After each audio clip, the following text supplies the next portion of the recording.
Hello and welcome to Follow Everton. I'm Ryan, your host today for this preview for Everton's trip to Brentford on Sunday. Now, unfortunately, I haven't got anyone with me today, but I will be able to do this video on my own, no problem. And hopefully, if you're watching in the comments, you can put your comments forward and let me know what you think ahead of this fixture. Okie dokie. So Everton haven't played Brentford in the Premier League before.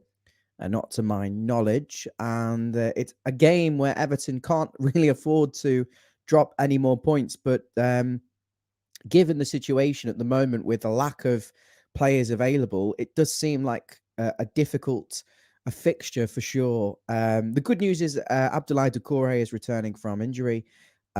He's been in training, full training, I should say, and is fit to play. But the concern is obviously that the Merseyside derby is on the following Wednesday. And do we want to risk Doucoure versus Brentford? I wouldn't. I mean, it's not even about risk, I think, at this stage. I think if Doucoure plays on Sunday, he's not going to be playing in the derby 3 days later after being out injured for 6 weeks. So it's difficult to anticipate what's going to happen. I think we have to trust Rafa with this. He said in his press conference today that Yerry Mina isn't fit. I don't understand what's gone on there with Yerry Mina. It's bizarre that he's been out for so long after playing 390 minutes for his international team. He says Gomez is in light training. I did see some footage the club put out today. Andre Gomez in light training. Calvert-Lewin also in light training. He's been in light training. They've all been in light training before, and they've all had setbacks. Alan's a bit of a doubt. Hopefully he'll come through. But he's getting a couple of players back from injury. It's good, obviously, to see Doucoure, and hopefully Calvert-Lewin and Mina and Andre Gomez are really close now. And he did talk about Demarai Gray, said it's not as bad as first feared. So hopefully we'll see him in the squad now with the derby on the following Wednesday, on the 1st of December. My concern is you really want to put a lot of emphasis on the derby, but Liverpool are so strong this season. Are we going to be able to beat them? I think if this wasn't a derby, I know he would prioritize the Brentford game for sure. Obviously, where they're at with the injuries might dictate who plays in what game, I suppose. But it's really difficult because if he does start Gray, if he does start Doucoure, if he does start those players who maybe not 100% on Sunday, which arguably you'd say we would have a better chance of winning against Brentford than Liverpool, then he's risking them not being 100% for Liverpool. And obviously, the Reds are in good form. They really are. And they're back to their insufferable best, I'd say, in a way that even when they're not playing well, they seem to pick up results through one way or another, if you know what I mean.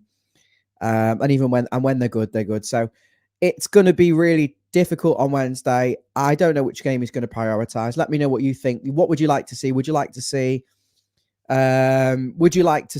Everton go full strength for the Brentford match and forget about the derby for the moment? Or do you want to see an Everton side with one eye on the derby? You've got Stephen dropping in. Hi, Stephen. He says, evening, Ryan. Difficult week ahead. Yes, for sure.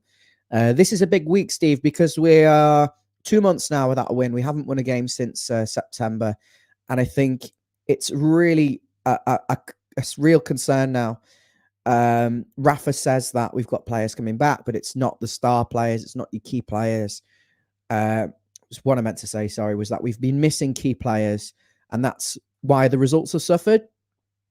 So obviously we can get them back. We can try and climb up the table, but it's a massive, massive week now. And we're coming into the Christmas period, which is a lot of fixtures. And I just want to say, obviously, with that in mind, how are we coming into the festive period between now and January with so few players available? I mean, the director of football and everyone knows that your squad's gonna get tested. You've got games sometimes 2 days apart. Well, we're struggling to put out a team even a week apart, never mind 2-3 days apart between games. So I am worried moving forward how we're going to be able to field sides. We just have to hope we can get everyone fit It looks like Tom Davis is going to be out for a little while. He's got a knee injury. But hopefully we should see those star men coming back in the next couple of weeks. Steve saying need 3 points for this game for sure. And Rafa, yeah, he's definitely under pressure now. I think some of the goodwill that was afforded to him by some of the diehard Blues, I think a lot of that goodwill has gone. But from my perspective, I think I don't like Rafa Benitez. I mean, I don't know whether I like him or I don't know. It's just obviously the Liverpool connection.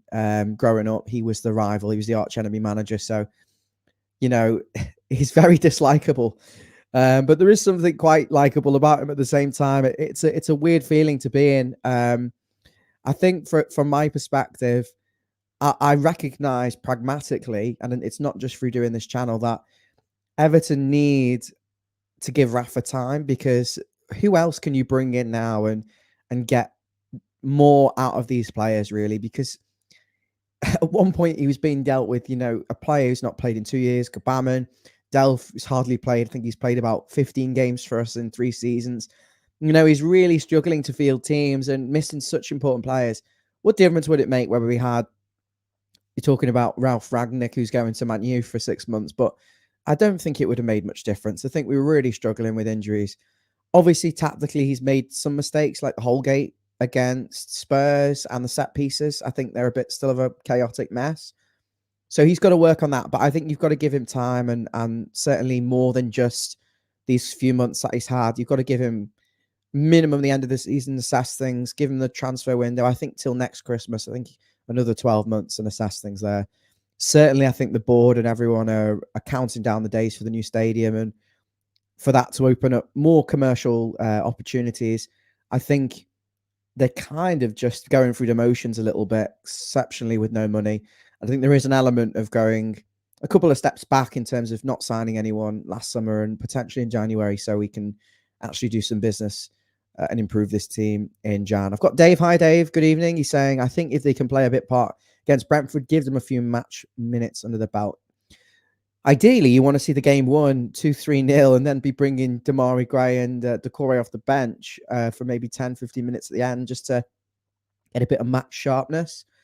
Alternatively, you throw them in at the start and hope the game's won and you can bring them off. But Brentford, we're not playing League One, League Two opposition in the Carabao or the FA Cup. We're playing Brentford, who look strong for me.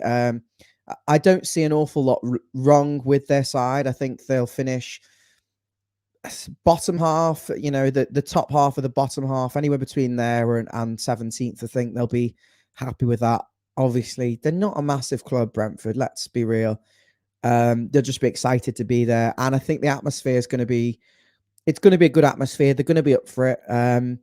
I'm going to be down there with Mabsy from the channel. We're going to be heading down there on Sunday. I don't know whether that's a good thing or a bad thing, because the last few games we've been to with QPR and in terms of away games with QPR and Wolves. So not doing too well. And some of the other channel members were at City, and obviously that didn't do too well. But we were at the Man U game as well, which was a 1-1 draw. So there you go.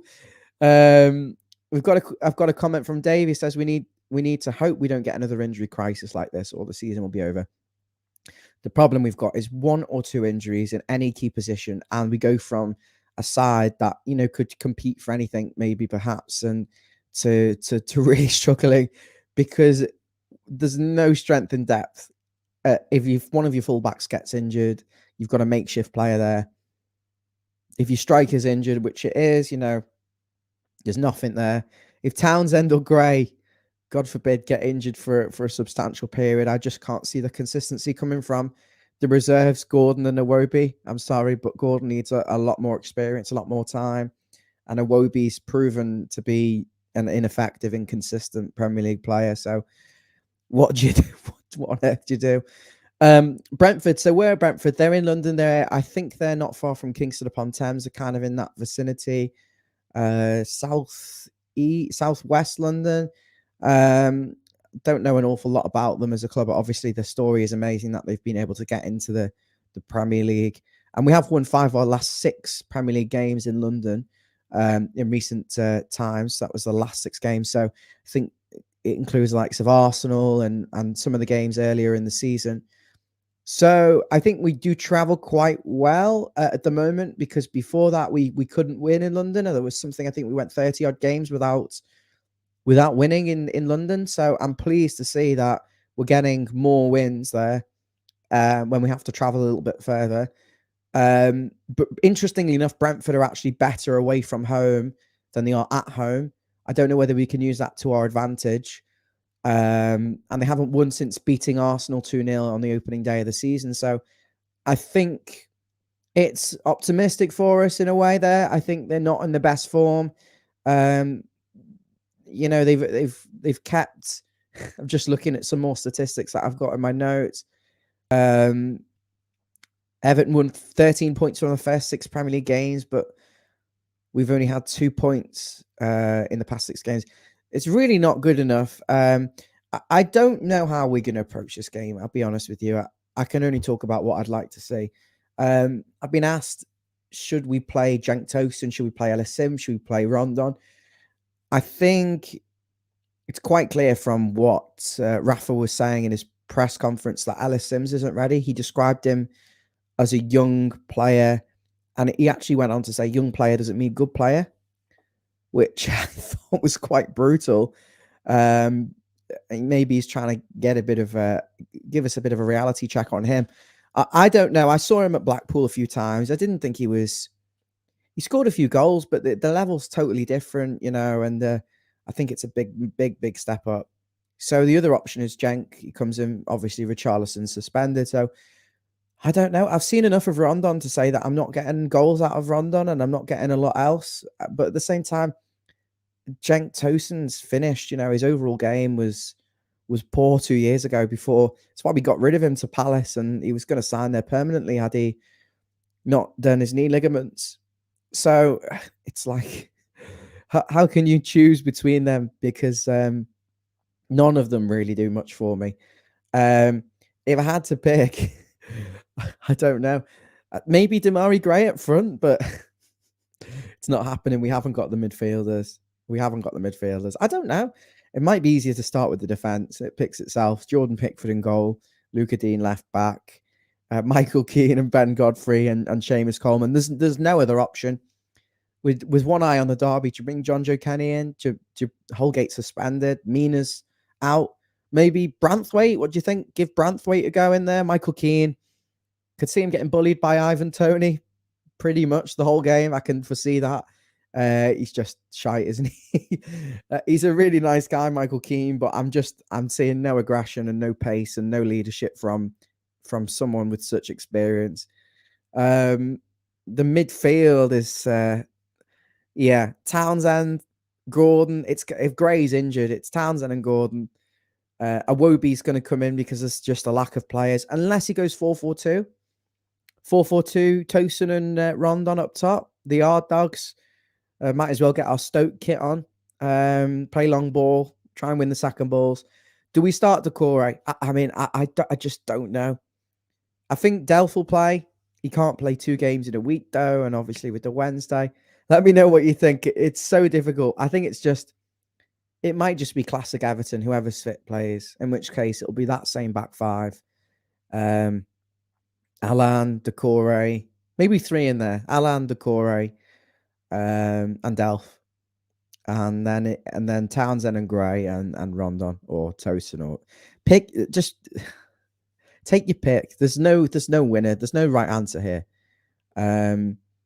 Lewis Dobbin, maybe give him a chance. He was impressive for the under-23s on the right side of midfield, perhaps. But it's difficult to know really what to do with this, and I think even Rafa will find it quite difficult. I just hope we don't surrender quite, really cheaply. It's a Sunday game. It's Sky Sports. It's got all the makings to be a disaster, and we can't afford to drop points here. Maybe we need to play percentages and just try and grind out a game in the best way we can. In terms of Brentford team news, forward Johan Wissa is available following an ankle injury. And Mads Sorensen and Matthias Jensen are in contention, but Jorgensen is unlikely to play. Obviously, if the injury to Gray isn't that serious, then if he's not really injured and he's had a lot of training, then I think he probably could play, and he could probably play on Wednesday too. Just depends how injured he is. Let me know in your comments what you think ahead of this game. How do we approach this fixture? Ivan Toney, obviously, for Brentford's good striker. I think they've got a decent side. They're at home. It's going to be a big atmosphere. It's going to be tricky. We can't afford to lose. We can't afford really to draw. We've got difficult games coming up. We've dropped points against lesser sides. Arguably, we're ravaged with injuries. Let me know, do we go with the strongest team, or do we focus more and keep one eye on the derby?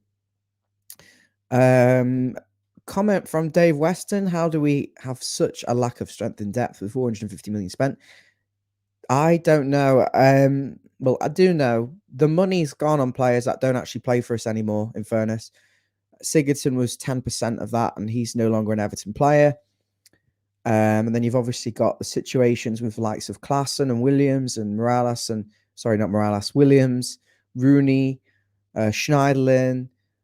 There's dozens of players that we signed with that money, and they've gone, and we've been forced to replace them with cheaper players, and we've not really seen much of return. But obviously, we've reinvested Richarlison, Dean, Gomez, Mina.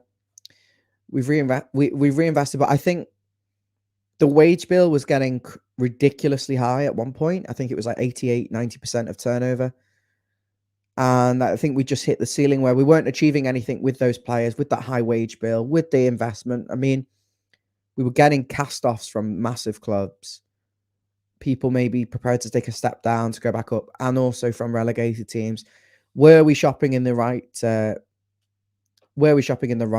markets? But this group of players now is the replacement for the replacement, who were, coming, replacing the Silva era in a way. Some of them are still here, but trying to replace them. And the Silva era was trying to replace the Koeman era. So there's no money.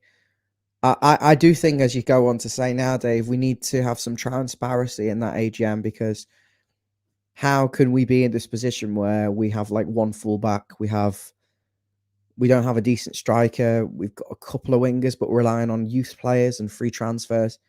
It's really, really sad to see. Rafa seems to have no interest in trusting the young players. To an extent, I think he prefers experience. I think he wants to know what he's going to get from them. Out wide, it's not really the riskiest position if he wants to play someone there or up front. So I don't see why he couldn't give Ellis Simms a chance in this game. I'll be honest, I don't see why he couldn't give him a go. I don't think he could be any worse than them, I suppose. He might not be sharp. Obviously, he's been injured, but it's easier to give young players a chance when their position's less defensive, I think. So on the wing or up front, and I think obviously we've seen that with Gordon, who wasn't ready. He said mentally wasn't ready, and now is ready and has been given his opportunity. And I think he's done okay. He needs to try and reach that next level, which is goals and assists. But it's probably an easy position to play as long as you work hard and you can cover and track your runner. Then you can get a chance. I do think he wants to give them, but you got to be good enough. He talked about Wayne Rooney actually and said he was 17 and he was good enough. He said age doesn't matter, but you need experience. But then you need the experience by playing. So it's a difficult one. Just before I wrap up, experience is getting us nowhere, of course. We're in a position where we're literally just trying to cobble a team together for a game, and then we've got another game 3 days later. So I hope you all enjoy this game. I hope we can manage to pick up 3 points at Brentford, and I think it's hope more than expectation. I'm not anticipating too much. Hopefully we can nick a 1-0 win, and just I think we have to shut up shop. We have to stop Brentford scoring. We've got to stop giving them the cheap opportunities. Stop giving them cheap goals off set pieces. And I think Doucoure, if he does play, I'll tell you now, Everton will play so much better regardless of who else is injured or who else is missing, because he's just the most important player that Everton have. If you haven't got a decent midfielder who can cover the ground, then you've got nothing. And Doucoure runs for 2 players, and he gets forward, he defends, he sniffs danger. He's very, very intelligent. He's done so well this season. So if he does play, I think we'd be more optimistic. It's just that big question: do we throw him straight in, and do we do that now when we have an even bigger game on Wednesday night? Stephen saying, "Sorry, Ryan. To be honest, I'd rather watch the new stadium." I have to agree, Steve. It's actually quite interesting. I think half the dock has been filled in now with sand, so or whatever they're doing, it looks good. I know a lot of fans are losing interest in Everton at the moment. It's difficult. I know that from the numbers of people watching these videos. I think that winning a few games will breed some positivity. Will get people back in the groove. Get people. I mean, obviously, we're going to sell out home games, away games, regardless. But a lot of the fans who are getting quite fed up. They need to see something, and football fans are fickle. Not everyone can be pragmatic and recognize that this Everton side now that Rafa's got is not the Everton side that he will have in 12 months or 18 months with a budget and with returning players. Have to give them some time to try and resolve this problem and trust that he knows he's more of an expert than us and potentially some of the people who've gone before him. Right, thank you very much. This quick message from Luca Dean. If you're new to the channel, make sure you subscribe, hit that like button as well for me. My name's Ryan. I'm your host. I should be able to do a reaction actually from Brentford on Sunday at the ground. If not, then you'll see me hopefully with a reaction at some point. If not, I think David, who's not going the game, Basil, is going to be doing a reaction, but hopefully I'll be able to get on coming away from Brentford, and hopefully it'll be celebrating the 3 points rather than another miserable reaction. It's Lucas Dean. Follow Everton. Subscribe. Yeah, of course. See you later, Lucas.